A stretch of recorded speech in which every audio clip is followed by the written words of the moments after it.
To reboot your Suunto 9, press and hold the upper button until the screen turns off.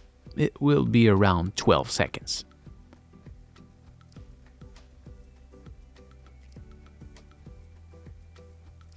I can now release the button and just wait few seconds for the watch to reboot.